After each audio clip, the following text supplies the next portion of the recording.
Are the Dallas Mavericks already in trouble? Calvin Booth got some comments that, I'm pretty candid there. Plus, we're talking about 5 teams going places this season. Oh, the places you'll go on Locked On NBA. You are Locked On NBA, your daily NBA podcast. Part of the Locked On Podcast Network, your team every day. Welcome to Locked On NBA, your daily source for all things NBA from the Locked On Podcast Network, your team every day. Thanks for joining us and making us your first listen. Appreciate you guys being an everydayer and checking us out all throughout the week with all of our hosts. You can catch so many great shows throughout the week. Jake Madison, John Corrales on Wednesdays. You can catch Jackson Gatlin on Sunday nights, recapping the weekend with all of our different hosts. You can catch Nick Angstadt and Pat the Designer on Thursdays, Wes Goldberg and Adam Mares on Fridays. We've got you covered all throughout the week as the NBA season is set to get started, and we're glad to have you guys along for the ride. Today's show is brought to you by Gametime. Download the Gametime app, create an account, and use code LOCKEDONNBA for $20 off your first purchase with the Gametime app. My name is Matt Moore. I'm the senior NBA writer for the Action Network and the co-host of Locked On Nuggets. I'm joined, as I am every week, by David Ramil. He's co-host of Locked On Heat. On today's show, we'll talk about the Mavericks and how they're off to, well, not a great start as far as preseason goes. We'll talk about Calvin Booth's comments in the new Ringer piece and about Michael Porter Jr. in particular. And we're going to get to 5 teams that are going places this season. We've got some ideas for these teams that might be headed in good directions for the upcoming season. We'll start, David, with the Dallas Mavericks. So the Dallas Mavericks got selected for the Abu Dhabi games.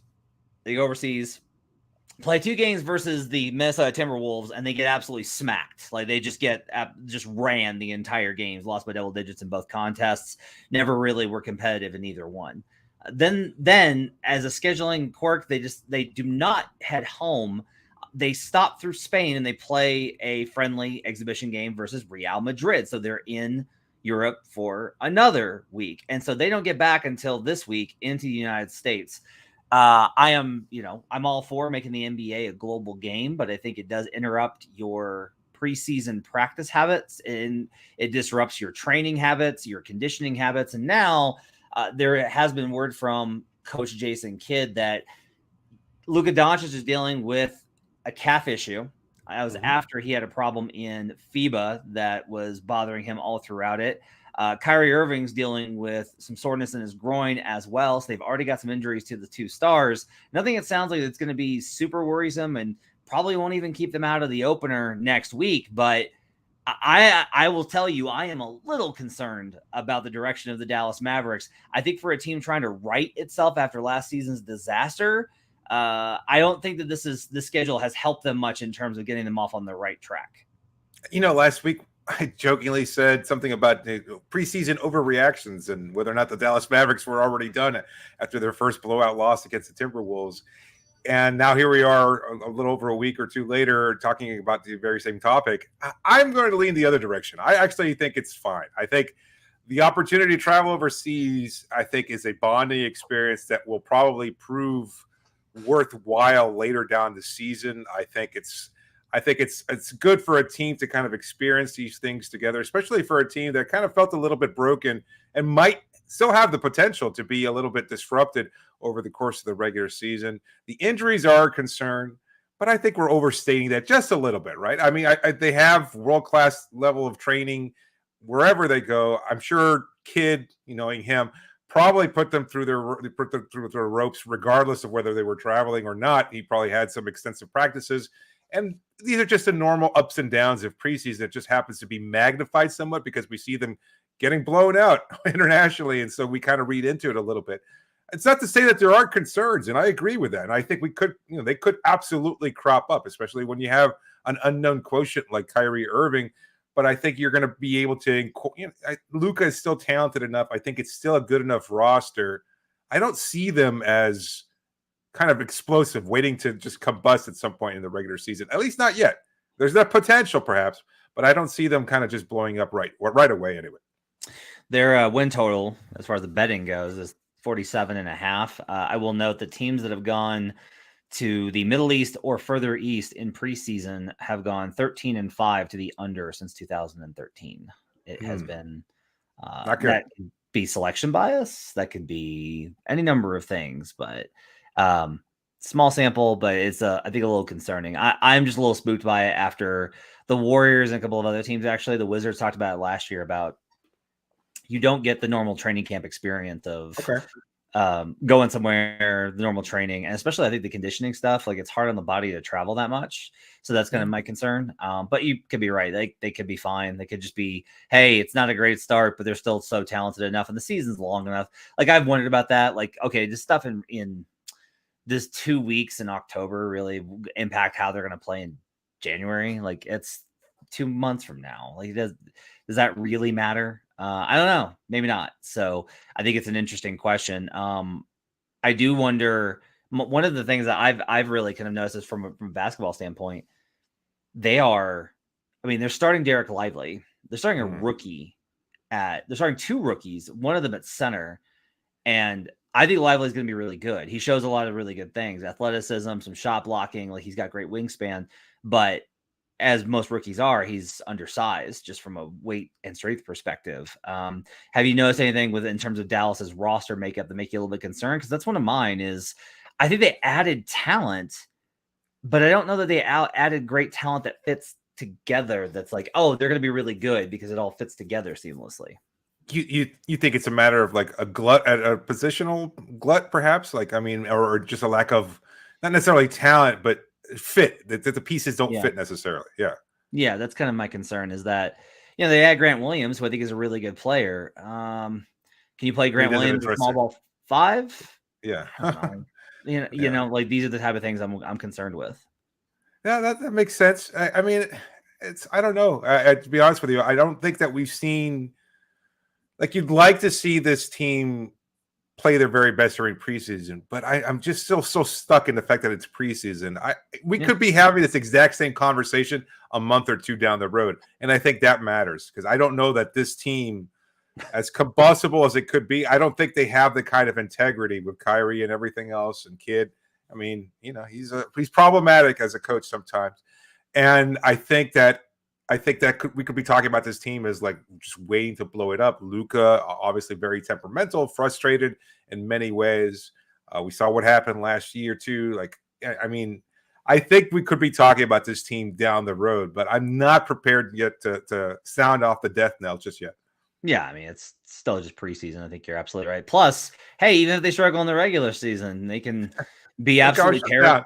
They can be terrible in the regular season and still, I don't know, just spitballing off the top of my head, make the finals. That's a thing that they could do. So, really, what?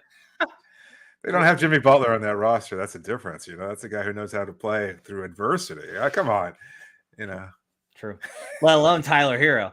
All right, on the other side, we're going to talk a little bit about some comments from GM Calvin Booth of the Denver Nuggets. Made some comments about MPJ that were interesting. He had a very candid interview with the Ringer. We'll talk about that when we continue on Locked On NBA.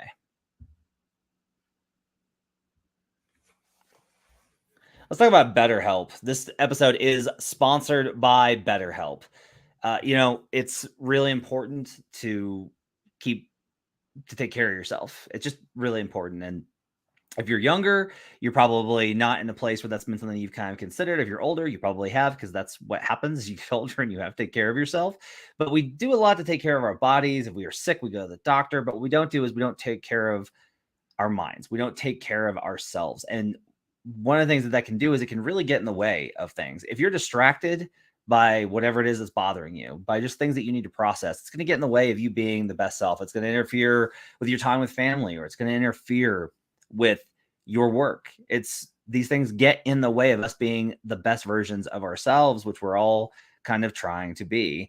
Do you ever feel like your brain is getting in its own way? Like, what you should do, what's good for you, but you just can't do it? Well, therapy helps you figure out what's holding you back so you can work for yourself instead of against yourself. If you're thinking of starting therapy, give BetterHelp a try. It's entirely online. It's designed to be convenient, flexible, and suited to your schedule. Just fill out a brief questionnaire and get matched with a licensed therapist and switch therapists anytime with no additional charge. Make your brain your friend. with BetterHelp. Visit betterhelp.com/lockedonnba to get 10% off your first month. That's BetterHelp, HELP.com/lockedonnba. We'll be right back on Locked On NBA.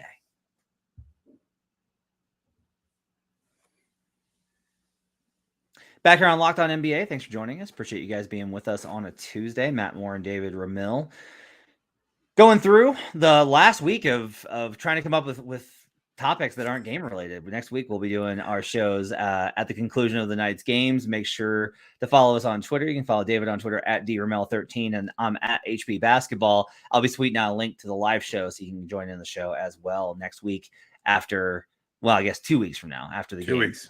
No games. Still got one more. Still one more, buddy. Still one more. Yeah, we're gonna preview the games next week, so I'm still counting that. Just we're gonna talk about the big matchups. You know, I was at Ball Arena last night for a preseason game, and it was crazy walking in because it felt like I was just there.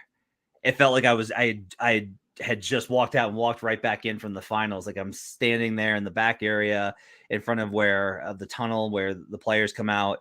And I'm like remembering all the signage of the finals and all of these types of things. Very subtly in the rafters, they've made a space in between where some of their things are that they're ready to fill in with the banner next week. But it turns out that that's not the only thing being filled in, because Kevin O'Connor of the Ringer got filled in on quite a bit from Calvin Booth, GM of the Nuggets. He had a wide-ranging interview, featured article over at the Ringer with KOC. And there's a lot in there that's really interesting.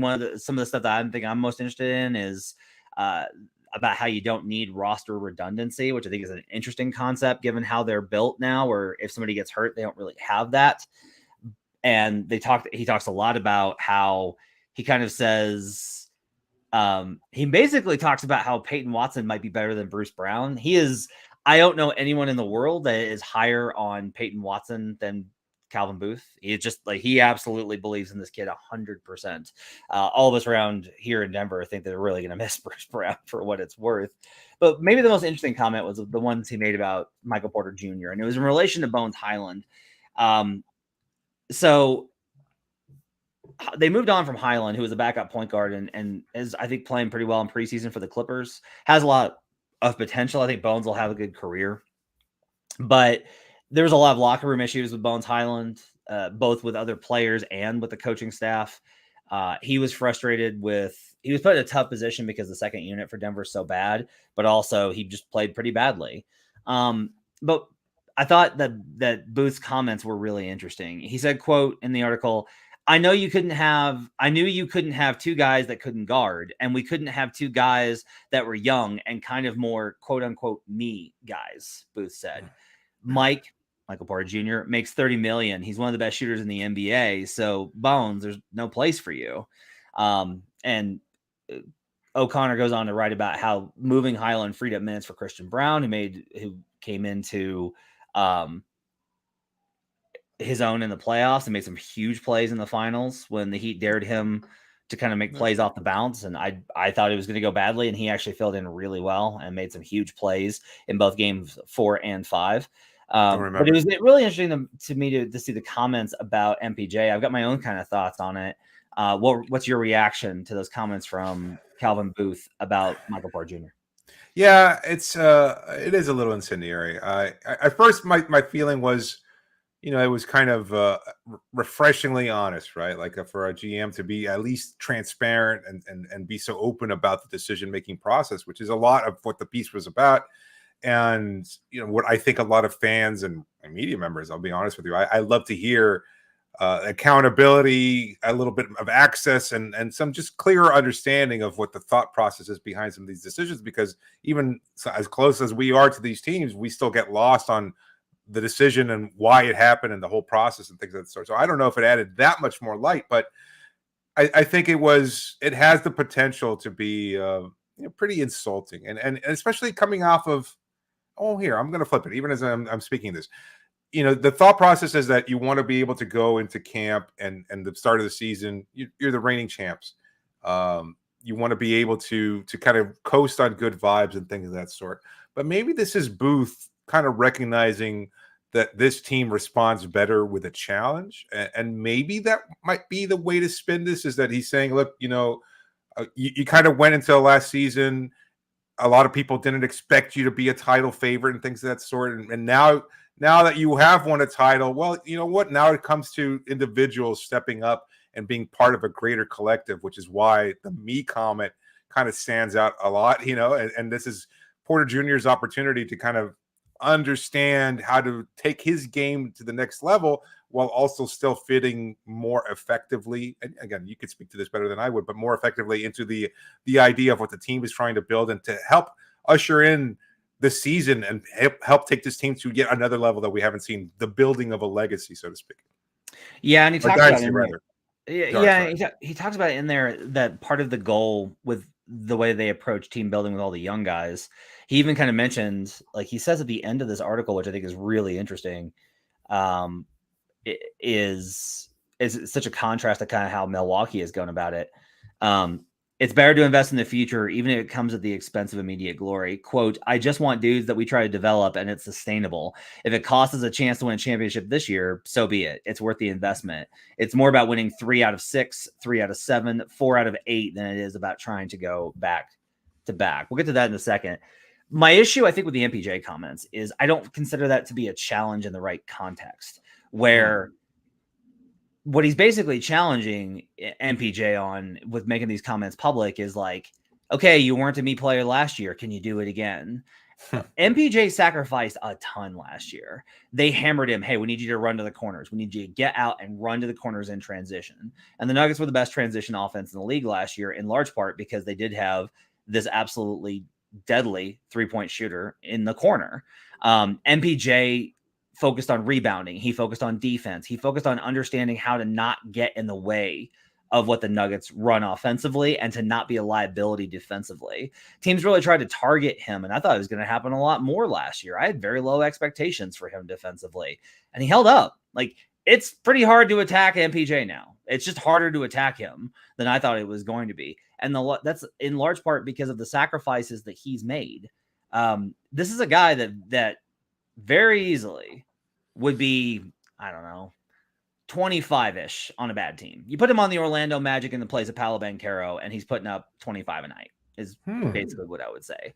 Like, he is an absolutely elite scorer. Now, does he have the 3-level handle? No, I wouldn't say that. He needs to work on his handle and those type of things. But the shooting, like, one of the things that I've kind of got to in covering the team is I no longer really criticize MPJ's shot selection, because he makes so many of them. Like, there's shots where I'm just like, oh, that's a terrible swish. And then later on, it's like, oh, come on, you can't be taking that thunk. Right. And I'm just like, okay, all right. And he's worked really hard to get better about all the things that make the offense flow. So to me, this is kind of like, it's a little unfair to MPJ I never thought I'd be defending MPJ, but right. It is where it's like, he did all the things. Like, he's proven he's willing to sacrifice. That's what he said over and over and over again to reporters like me in the locker room, is he would say, I honestly don't care. I just want to win. And he did those things. And like, he's a champion. He was a big part of it. One of the things they talk. Go ahead. Can I ask real quick? No, how's he going to respond? Like, how does he respond? You know him well. You've seen him. I mean, as well as anybody does in that locker room, right? But how does he take these comments? Because he's going to invariably be asked. Like, the piece came out today, and I don't know if anybody had the opportunity to ask him today, but I mean, I don't think we've gotten any kind of response from him. How is he likely to respond to reporters and then throughout the rest of the season? Is he always going to feel like, oh man, they're just always watching me like a hawk and they're criticizing everything I do, regardless of the fact that I made those sacrifices that you just spoke about, and it still led to a championship, and I still don't get the kind of respect that you'd think I'd earned? 2 years ago, he probably would have handled it badly. 2 years ago, he would have been a little bit more honest about it. He would have been. Now, I think what he'll probably say is, I know what kind of player I am. I know what I've given to this team to help us win. And I'm in a good place with the front office. Like, I think he's learned, because he's had enough kind of gaffes with the coaching staff, honestly, like little things in the media that never really made it to the national level.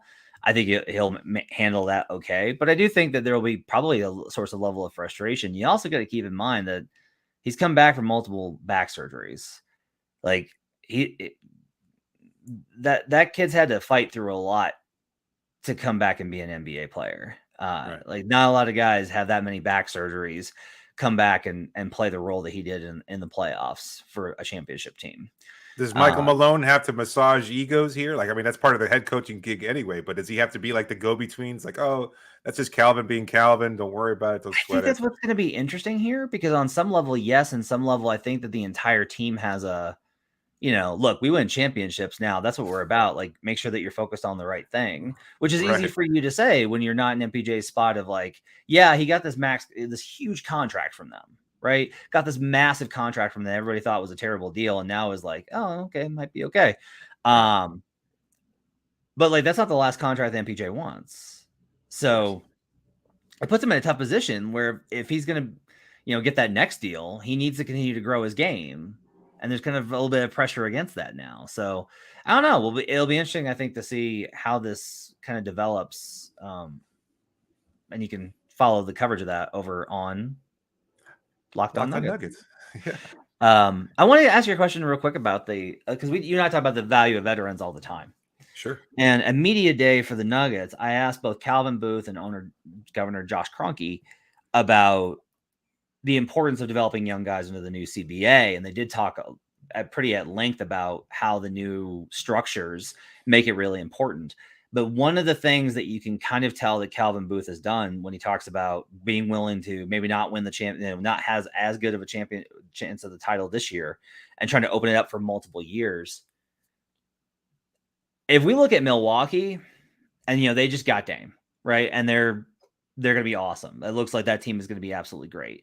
But one of the reasons they were under a lot of pressure to do a deal like trading Drew Holiday to get Dame was because they were getting to the end of their rope in terms of guys that could help. Like, right. They're hoping against hope that Marjon Beauchamp makes a leap to being a real contributor this season. They were relying on guys like Joe Ingles and Wes Matthews and these guys that are absolutely – it used to kind of be you could get veterans at like 33, 34. Now you're getting them at like 36, 37. And it's just like a lot different. And I think there's real value to having those veterans in the locker room. But when you have to have them in your rotation – even if it works, I think it puts it on a very short-term scale. I'm curious on your thoughts on that, covering the Heat, who have gone a similar but different route in terms of let's develop guys. It just so happens that the Heat take, how can I put this, random people off the street and make them into Eastern Conference Finals MVPs. Like, what's kind of your perception on how we're seeing the difficulty of loading up on veterans year after year? Well, it's kind of interesting because I think you and I talked about this as well in terms of like the CBA and how it affects salary building. But I think you're starting to see not an overvaluation, but perhaps, a proper value being ascribed to like great role players. And I think you wind up kind of pricing yourself out of exactly what you were talking about, building those teams by acquiring those mid-level guys. Those mid-level guys go to other teams and they get paid by those other teams. And then all of a sudden you have this glaring discrepancy between the top talent like Milwaukee and then like the lower end talent would be these older guys that you can't necessarily count on, especially if you're looking at them from a rotational standpoint. In Miami, it's just, they keep funneling these guys in and out of, guys that have been part of their farm system. They send over to Sioux Falls. One of the things that really stood out in media day was everybody consistently, there is nothing to do in Sioux Falls, whether you like the city or not. You concentrate on basketball, and it helps. It works for Miami, right? They get these guys here, they play well, and then they kind of they're in the system for a couple of years. And then when they're asked to be rotational level players, they've had a little bit more experience, and I think that kind of works to their benefit. I don't know. It's a really difficult question to ask in terms of like roster building. I think you do need to be able to kind of build that foundation that Booth was talking about, guys that will continue to develop this year, next year, and beyond, especially when you already have your top tier talent and Jamal and Nikola already locked in, right? Everybody else can kind of price themselves out. It's an interesting question because you're going to see what this team does without Bruce Brown, kind of something you hinted at, media members locally saying, well, maybe this team won't be as good without Brown available, but you've got Christian Brown now. You've got other guys that are young enough, and maybe they'll step into those roles and kind of help carry the team until its next wave of development takes place. And I think you still have enough quality veteran leadership there, especially with DeAndre Jordan, a great locker room guy, and he kind of provides a stabilizing presence. Again, not somebody you want to count on to play 15 to 20 minutes a game, but he's there and he provides the kind of leadership role that I think locker rooms desperately need. Good stuff. On the other side, what are some teams that are going places this season? We'll talk about 5 teams that are headed in really good directions. We'll talk about those teams when we return on Locked On NBA.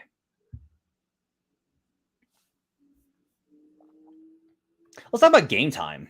There are so many great venues here in Colorado. On Wednesday, I'm going to Red Rocks Amphitheater to see Hozier, and I'm very excited. And it's thanks to Game Time that we're going to see it, because my wife really wanted to go see the show, and she was looking at different options. And I was like, you should check out Game Time. I'm not kidding. This is not something that I am making up here. Like, I told her, I was like, hey, you should check out Game Time, and found great tickets on Game Time, which you can get tickets for any type of event. And what's cool is that they've got tickets right up to the start of the event, even an hour after it starts. It's the place to find last-minute seats. You can find exclusive flash deals and sponsored deals on tickets for football, basketball, baseball, concerts, comedy, theater, and more. With zone deals, you pick the section and Game Time picks the seats for an average of 18% savings. And the Game Time guarantee means you'll always get the best price. If you find tickets in the same section and row for less, Game Time will credit you 110% of the difference. Take the guesswork out of buying tickets with Game Time. Download the Game Time app, create an account, and use code LOCKEDONNBA for $20 off your first purchase. Terms apply. Again, create an account and redeem code LOCKEDONNBA for $20 off. Download Game Time today. Last minute tickets, lowest price guaranteed. We'll be right back on Locked On NBA. Final segment here on Locked On NBA. Thanks for joining us on a Tuesday. Matt Moore and David Ramil. Let's talk about some teams going places, David. We're going to go back and forth and pick out some teams that we think are headed in the right direction, even though preseason is just preseason. Let's start here. I will start with one. I think the Memphis Grizzlies are going places this season. Ooh. Now, that shouldn't be that big of a take, considering that they were a top 3 seed in the Western Conference the last 2 seasons. But I was honestly pretty down on them, given that if you looked at it, their half-court offense wasn't good enough. They were sluggish. They relied basically on beating up on bad teams and getting out in transition at home. I think they're set to make a major leap. I've been tweeting about this. If you look at Desmond Bane's numbers in preseason, and look, I'm not trying to take too much out of preseason, but it's one of those, it's a small data point that's in line with what I'm expecting from him. There is so much to love about how Desmond Bane has grown and expanded his game. He's an efficient scorer. He does a lot. He's able to rebound and pass. His numbers, he's averaging per 36 in the preseason. He's averaging 31 points per 36 minutes in the preseason, and he's doing it on great efficiency. Jaren Jackson Jr. Couldn't rebound in FIBA to save his soul or save Team USA, but guess what? He's got Steven Adams back right next to him. That's going to help. Good things being heard out of Zaire Williams. There's a lot of folks around the team that have spoken highly of Zaire. That's something that they need for that other wing scorer that they're going to have. A lot of confidence in what Derrick Rose is going to bring to the team as a backup point guard, replacing Tyus Jones. Obviously, they got Marcus Smart, and then they'll get John Morant back here at after 25 games, hopefully. So all that said, I think the Memphis Grizzlies are set to have a really good season. I think their half-court offense is going to be better with Luke Kennard. I think this team is going to be much better than people are anticipating after such a disastrous year last year where they got way too far out over their skis. Okay. I don't want to go too long on this segment, but at the same time, I don't know that I'm necessarily this team kind of seems like it's right there. We talked about this in terms of the Mavericks. To me, I think this is a team that could combust negatively because you've got these very disparate personalities or guys that are stable or more veterans and kind of just focused on winning versus guys that might be still in the process of building their careers and things of that sort. And you want to see Bane, he's getting this big contract that puts a lot of pressure on him to kind of be the next guy or to kind of step up and be like viewed around the league as, a star level player who's getting paid as a star level.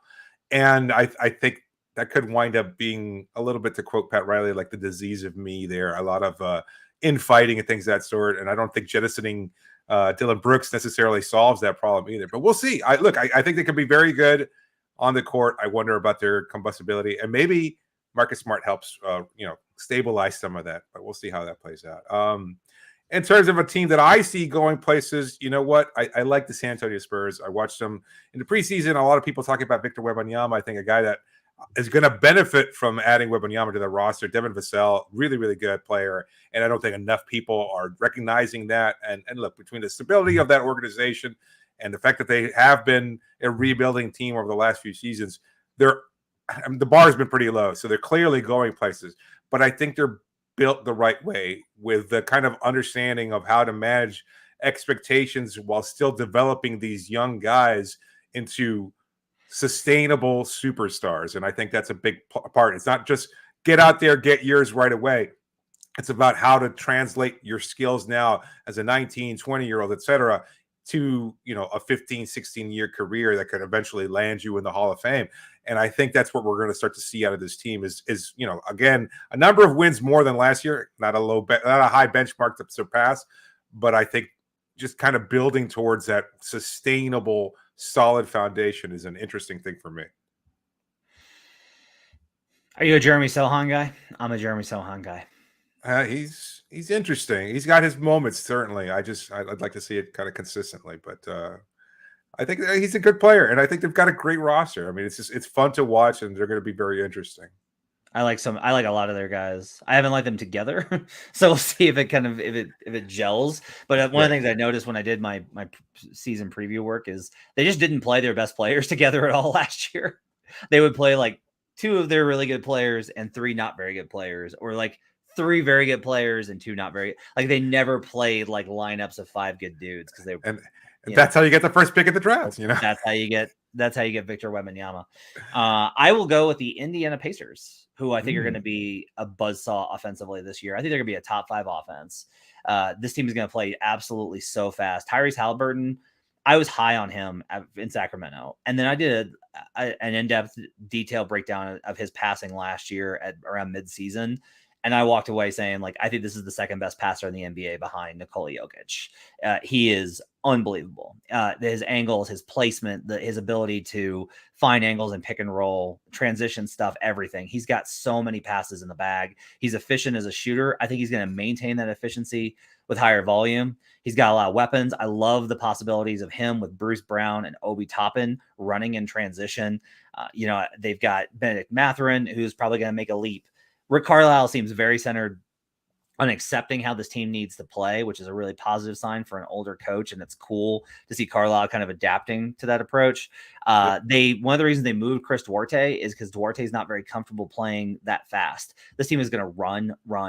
And no, they're not going to be very good defensively, but I do think that they're going to be awesome offensively. And I think that they're going to be a team that we talk about a lot more this season. They were on about a 45 win pace with Halliburton before he got hurt. Then he got hurt, and then they started to shift towards draft positioning. I think this is going to be a playoff team this season. I love the Indiana Pacers. I think they're heading in the right direction.